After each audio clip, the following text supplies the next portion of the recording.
అందరికీ నమస్కారం. కార్తీక మాసంలో 3వ రోజు వినాల్సిన పారాయణం గురించి ఇప్పుడు తెలుసుకుందాము. వశిష్ఠ మహర్షుల వారు జనక మహారాజుతో వనభోజన మహిమ గురించి ఇలా చెప్తున్నారు. కార్తీక మాసంలో స్నానదాన పూజలు అనంతరం శివాలయంలో కాని విష్ణు ఆలయంలో కాని శ్రీమద్ భగవద్గీత పారాయణాన్ని తప్పకుండా చేయాలి. అలా చేసిన వారికి సర్వ పాపాలు నివృత్తి అవుతాయి. ఈ కార్తీక మాసంలో కరవేర పుష్పాలతో శివకేశవులను పూజించిన వారికి వైకుంఠ ప్రాప్తి కలుగుతుంది. భగవద్గీతను కొంతవరకు చదివినా చాలు విష్ణు లోకాన్ని చేరతారు. చివరికి భగవద్గీతలోని ఒక్క శ్లోకాన్ని కంఠస్థం చేయటం వలన విష్ణు సాన్నిధ్యాన్ని పొందుతారు. కార్తీక మాసంలో పెద్ద ఉసిరికాయలతో నిండి ఉన్న ఉసిరి చెట్టు కింద సాలగ్రామాన్ని యథోచితంగా పూజించి విష్ణుమూర్తిని ధ్యానించి ఉసిరి చెట్టు నీడన భుజించాలి. బ్రాహ్మణులకు కూడా ఉసిరి చెట్టు కిందే భోజనాన్ని పెట్టి దక్షిణ తాంబూలాలతో సత్కరించి నమస్కరించాలి. వీరుంటే ఉసిరి చెట్టు కింద పురాణ కాలక్షేపాన్ని చేయాలి. ఈ విధంగా చేసిన బ్రాహ్మణ పుత్రుడికి నీచ జన్మ పోయి నిజరూపం కలిగినది అని వశిష్ఠుల వారు చెప్పారు. ఆ మాటలు విని జనకరాజు ఇలా అడుగుతున్నాడు. ఓ మునివర్య, ఈ బ్రాహ్మణ యువకుడికి నీచ జన్మం ఎలా కలిగినది? దానికి గల కారణం ఏమిటి అని ప్రశ్నించగా వశిష్ఠుల వారు ఈ విధంగా చెప్పటం ప్రారంభించారు. రాజా, కావేరీ తీరమందు ఒక చిన్న గ్రామం ఉంది. ఆ గ్రామంలో దేవశర్మ అనే బ్రాహ్మణుడు నివసిస్తూ ఉన్నాడు. అతనికి ఒక పుత్రుడు కూడా ఉన్నాడు. అతని పేరు శివశర్మ. శివశర్మ చిన్నతనం నుంచి భయభక్తులు లేక అతి గారాభంగా పెరగటం వలన నీచ సహవాసాలు చేసి దురాచార పరుడై మెలుగుతూ ఉన్నాడు. అతని దురాచారాలను చూసి ఒకరోజు అతని తండ్రి కుమారుణ్ణి పిలిచి ఇలా చెప్పాడు. ఓ బిడ్డ, నీ దురాచారాలకు అంతు లేకుండా పోయింది. నీ గురించి ప్రజలు పలు విధాలుగా చెప్పుకుంటున్నారు. నన్ను నిలదీసి అడుగుతున్నారు. నీ వలన కలిగే నిందలకు నేను సిగ్గుపడుతూ నలుగురిలో తిరగలేకపోతూ ఉన్నాను. కాబట్టి నీవు కార్తీక మాసంలో నదిలో స్నానం చేసి శివకేశవులను స్మరించి సాయంకాల సమయంలో దేవాలయంలో దీపారాధన చేసిన ఎడల నీవు చేసిన పాపాలు తొలగిపోవటమే కాకుండా నీకు మోక్ష ప్రాప్తి కూడా కలుగుతుంది. కాబట్టి నీవు అలాగే చెయ్యమని బోధించాడు. ఆ మాటలు విన్న కుమారుడు ఇలా అన్నాడు. తండ్రి, స్నానం చేయటం వలన వంటికి ఉన్న మురికిపోతుంది కాని ఇంకా ఏమీ కాదు. స్నానం చేసి పూజలు చేసినంత మాత్రాన భగవంతుడు కనిపిస్తాడా? దేవాలయంలో దీపాలు వెలిగించడం వలన లాభమేమిటి? వాటిని ఇంట్లోనే పెట్టుకోవచ్చు కదా అని వ్యతిరేకమైన అర్థాలతో పెడసరిగా సమాధానమిచ్చాడు. కుమారుడి సమాధానం విని తండ్రి ఇలా అన్నాడు. ఓరి నీచుడా, కార్తీక మాస ఫలాన్ని అంత చురకనగా చూస్తున్నావు కాబట్టి నీవు అడవిలో రావి చెట్టు తొర్రయందు ఎలుక రూపంలో బతికెదువుగాక అని కుమారుణ్ణి శపించాడు. ఆ శాపానికి కుమారుడైన శివశర్మకు జ్ఞానోదయమై భయపడి తండ్రి పాదాలపైన పడి, తండ్రి, నన్ను క్షమించు. అజ్ఞానాంధకారంలో పడి దైవాన్ని, దైవ కార్యాలను ఎంతో చులకన చేసి వాటి ప్రభావాలను గ్రహించలేకపోయాను. ఇప్పుడు నాకు పశ్చాత్తాపము కలిగినది. నాకు శాప విమోచనం ఎప్పుడు ఏ విధంగా కలుగుతుందో దానికి తగిన తరుణోపాయం ఏమిటో వివరించమని ప్రాధేయపడ్డాడు. అప్పుడు తండ్రి ఇలా అన్నాడు. బిడ్డ, నా శాపాన్ని అనుభవిస్తూ ఎలుక రూపంలో తిరుగుతూ ఉండగా నీవు ఎప్పుడైతే కార్తీక మహత్యాన్ని వినగలవో అప్పుడు నీకు పూర్వదేహ స్థితి కలిగి ముక్తిని పొందుతావు అని కుమారుణ్ణి ఊరడించాడు. వెంటనే శివశర్మ ఎలుక రూపాన్ని పొంది అడవులకు వెళ్లి ఒక చెట్టు తొరలో నివసిస్తూ ఫలాలను తింటూ జీవిస్తూ ఉన్నాడు. ఆ అడవి కావేరీ నది తీరానికి సమీపంలో ఉండటం వలన స్నానానికి నదికి వెళ్లటానికి వచ్చేవారు అక్కడున్న ఆ పెద్ద వటవృక్షం నీడన కొంతసేపు విశ్రాంతి తీసుకుని లోకాభి రామాయణాలు చర్చించుకుంటూ నదికి వెళుతూ ఉండేవారు. ఇలా కొంతకాలం గడిచిపోయిన తర్వాత కార్తీక మాసంలో ఒక రోజున మహర్షి అయిన విశ్వామిత్రుల వారు శిష్య సమేతంగా కావేరీ నదికి స్నానార్థమై బయలుదేరారు. అలా బయలుదేరి ప్రయాణ బడలిక చేత మూషికము ఉన్న ఆ వటవృక్షము కిందకు వచ్చి శిష్యులకు కార్తీక పురాణాన్ని వినిపిస్తూ ఉన్నారు. ఈలోగా చెట్టు త్వరలో నివసిస్తున్న మూషికము వీరి దగ్గర ఉన్న పూజా ద్రవ్యాలలో ఏదైనా తినే వస్తువు దొరుకుతుందేమో అని బయటికి వచ్చి చెట్టు మొదట నక్కి ఉంది. అంతలో ఒక కిరాతకుడు వీరి జాడను తెలుసుకొని వీరు బాటసారులై ఉంటారు, వీరి వద్ద ఉన్న ధనాన్ని అపహరించవచ్చు అనే దుర్బుద్ధితో వారి వద్దకు వచ్చి చూడగా వారందరూ మునీశ్వరులే. వారిని చూడగానే అతని మనస్సు మారిపోయినది. అప్పుడు వారికి నమస్కరించి, మహానుభావులారా, తమరు ఎవరు, ఎక్కడి నుంచి వచ్చారు? మీ దివ్య దర్శనంతో నా మనస్సులో చెప్పరాని ఆనందం కలుగుతుంది, కాబట్టి వివరించమని ప్రాధేయపడ్డాడు. అప్పుడు విశ్వామిత్రుల వారు ఇలా చెప్తున్నారు: ఓ ఈ కిరాతక, మేము కావేరీ నది స్నానార్థమై ఈ ప్రాంతానికి వచ్చాము. ఇక్కడ స్నానమాచరించి కార్తీక పురాణాన్ని పఠిస్తూ ఉన్నాము. నీవు కూడా ఇక్కడే కూర్చుని సావధానుడివై ఆలకించమని చెప్పారు.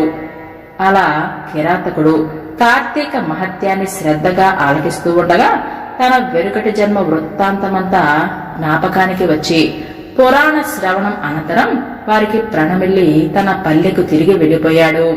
అలాగే ఆహారం కోసం వచ్చిన ఎలుక కూడా చెట్టు మొదట్లో దాక్కొని ఉండటం వలన, అక్కడ కార్తీక పురాణ శ్రవణం జరగటం వలన, ఆ ఎలుక ఆ పురాణాన్ని వినటం వలన వెనుకటి జన్మలో ఉన్న బ్రాహ్మణ రూపాన్ని పొందింది.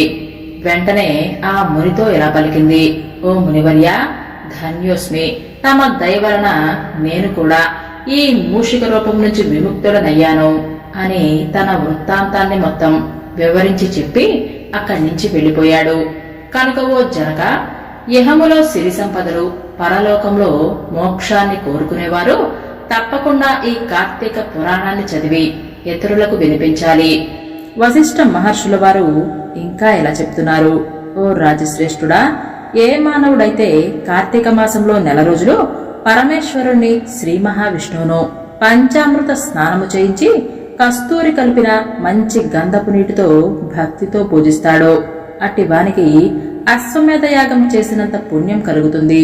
అలాగే ఏ మానవుడైతే కార్తీక మాసమంతా దేవాలయంలో దీపారాధన చేస్తారో వారికి కైవల్యం ప్రాప్తిస్తుంది. దీప దానాన్ని చెయ్యాలి. అది ఎలాగంటే, పైడి పత్తిని తానే స్వయంగా తీసుకుని వచ్చి దాన్ని శుభ్రపరిచి ఒత్తులుగా చెయ్యాలి.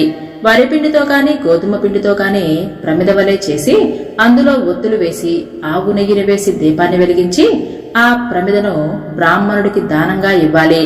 శక్తి కొలది దక్షిణ కూడా ఇవ్వాలి. ఇదే విధంగా కార్తీక మాసమందు ప్రతిరోజు చేసి ఆఖరి రోజున వెండితో ప్రమిదను చేయించి బంగారంతో ఒత్తులు చేయించి ఆవు నెయ్యిని నిండుగా పోసి వెనుక చేసిన ప్రకారముగా గోధుమ పిండితో ప్రమిదను చేసి ఆవు నెయ్యి పోసి దీపాన్ని వెలిగించి ఈ 9 రోజులు దానం చేసిన బ్రాహ్మణుడికి ఇది కూడా దానమిచ్చిన యెడల సకల ఐశ్వర్యాలు కలగటమే కాకుండా మోక్ష ప్రాప్తి కూడా కలుగుతుంది.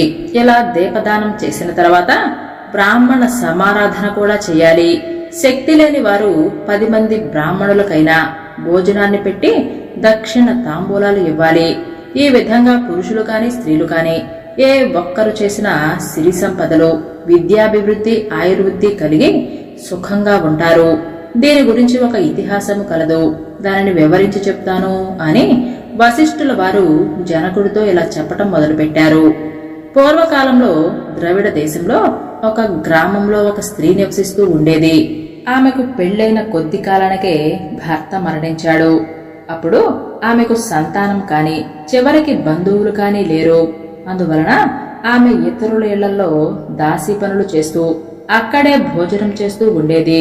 ఒకవేళ వారు ఎంతగానో సంతోషించి ఏదైనా వస్తువులు ఇస్తే ఆ వస్తువులను ఇతరులకు ఎక్కువ ధరలకు అమ్ముకుంటూ వచ్చిన ఆ డబ్బును పోగు చేసి వడ్డీలకు ఇచ్చి ధనాన్ని కూడబెడుతూ ఉండేది.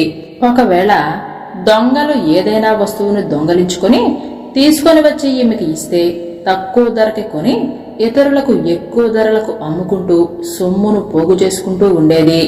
ఈ విధంగా కూడబెట్టిన ధనాన్ని అధికమైన వడ్డీలకు ఇస్తూ శ్రీమంతుల ఇళ్లలో దాసి పనులు చేస్తూ తన మాటలతో వారిని మంచి చేసుకుని జీవితాన్ని గడుపుతుంది. ఎంత సంపాదించినా లాభం ఏమిటి? ఆమె ఒక్కరోజు కూడా ఉపవాసం కానే ఆ దేవుణ్ణి మనసారా ధ్యానించడం కాని చేయలేదు.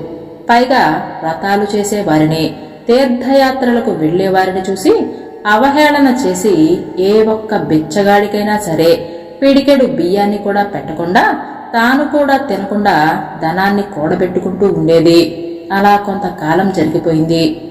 ఒక రోజున ఒక బ్రాహ్మణుడు శ్రీరంగంలోని శ్రీరంగ నాయకులను సేవించటానికి బయలుదేరి మార్గ మధ్యమంలో ఈ స్త్రీ ఉన్న గ్రామానికి వచ్చి ఆ రోజు అక్కడొక సత్రంలో మజిలీ చేశాడు.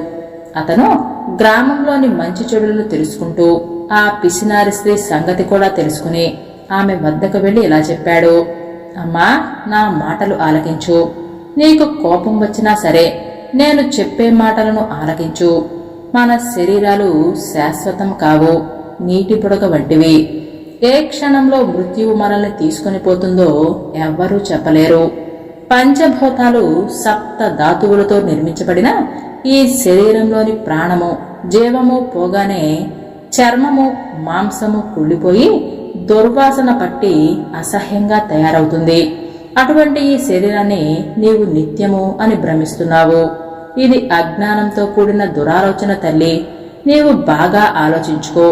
అగ్నిని చూసి మిడత దానిని తినేద్దాము అని భ్రమించి దగ్గరికి వెళ్లి భస్మమవుతూ ఉంటుంది. అలాగే మానవుడు కూడా ఈ తనువు శాశ్వతము అని నమ్మి అంధకారంలో పడి నశిస్తూ ఉన్నాడు.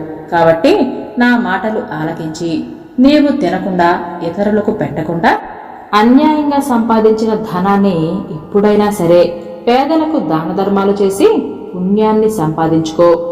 ప్రతిరోజు ఆ శ్రీమన్ నారాయణుణ్ణి స్మరించి వ్రతాధికాలు చేసి మోక్షాన్ని పొందు. నీ పాప పరిహార్థముగా వచ్చే కార్తీక మాసమంతా ప్రాతకాలమే నదీ స్నానాలు ఆచరించి దాన ధర్మాలు చేసి బ్రాహ్మణులకు భోజనాన్ని పెట్టడం వలన నీవు వచ్చే జన్మలో పుణ్యవతివై సకల సౌభాగ్యాలను పొందగలవని ఉపదేశమిచ్చాడు.